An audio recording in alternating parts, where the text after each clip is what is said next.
Hey, we're going to be hitting a very important topic today. We're going to be talking about agency relationships, okay? You know, you're out looking to buy a house, you're working with an agent. Is that agent representing you and your interests, or are they representing the seller's interest? It's a good question. Stay tuned.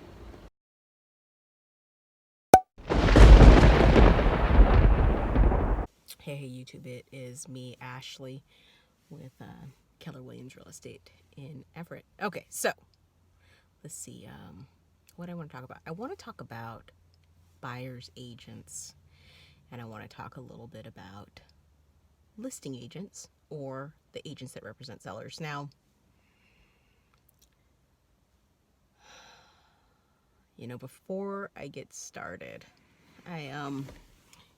this is, I think, a question that is really important to address. And I think commonly people, especially buyers, mostly buyers, I think, less so sellers, are a little bit confused by this distinction. Okay. And, what I want to do is I want to make sure that the language is really clear. So I think sometimes people get a little bit confused by selling agent, listing agent, buying agent,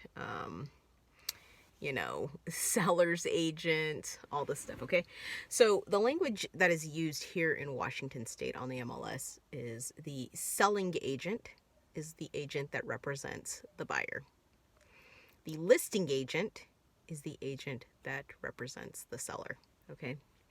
Now, why did it come to be? Like, how come we have these buyer's agents? Like, what's the deal? Why are there all these different people? Well, here's the issue. The issue is that when a listing agent puts a house on the MLS, right, they have a legal responsibility by that relationship to the seller. And so you can see that because the listing agent represents the seller's interest, there then becomes like a necessity, really. It's born out of necessity, the buyer's agent, because how can the listing agent represent the seller's best interest and at the same time represent the best interests of a buyer, for example, okay? And not do anything to that detriment, right? So, remember that the listing agent, their job is to get the best terms for their client, and their client is the seller, okay? And best terms, price, closing time, type of financing, everything, right? Okay?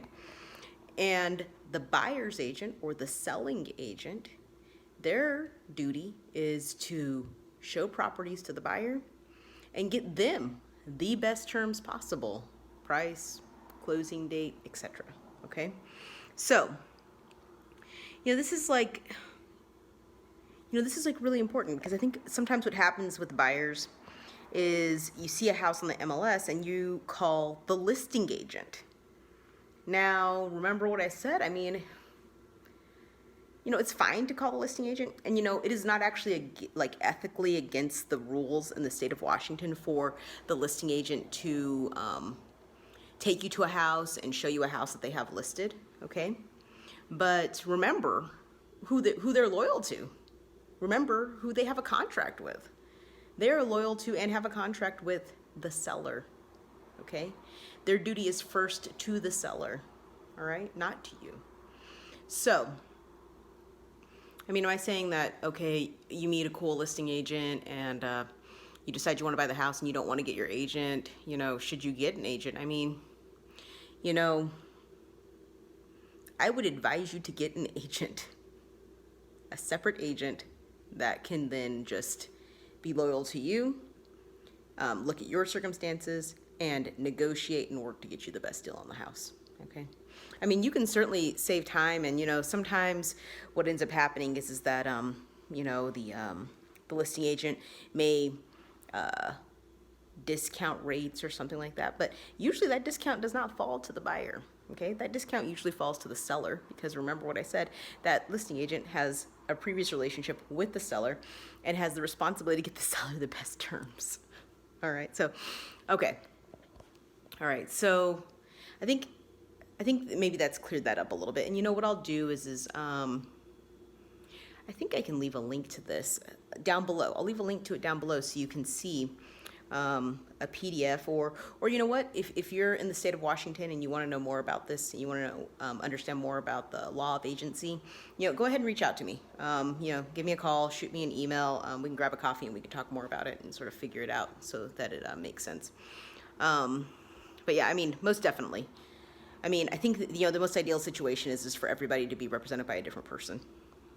Now, remember that, you know, there are a lot of big brokerages here, you know, nationally, and also in, you know, the state of Washington, and they have multiple agents. And, you know, I think sometimes, you know, buyers and sellers kind of think that all the agents know each other, okay? And it is true, like sometimes I might know the other agent, but I would say more often than not, I mean, there are a lot of agents, unless it's somebody who does a lot of work in a particular area, probably we don't know each other very well. I mean, even somebody within my office, because the office is, it's just so big, like, you know, and, you know, we just don't see each other all the time. So, I mean, I think the real thing, maybe the key takeaway, I mean, I think that there's, you know, some knowledge, like factual information, like the listing agent represents the seller, the buyer's agent represents the buyer, right? But I think if you have questions, I mean, I would just ask. You know, I would just ask, like, you know, I try to keep like a real, I definitely keep a real open line to my clients. I mean, they can like literally ask me anything. They can text it to me, they can email it to me, they can call me, they can just be like, hey, Ashley, what is this? Tell me. You know, I don't take offense to it because, you know, I think that this particular industry, the real estate industry, really doesn't, you know, I think it's not very clear all the time, and I don't think it's as transparent as it could be. And, you know, I mean, I take responsibility for that, and, you know, really it's, you know, mostly the agents, it's the brokerages. I mean, it's just not as transparent and straightforward as it could be.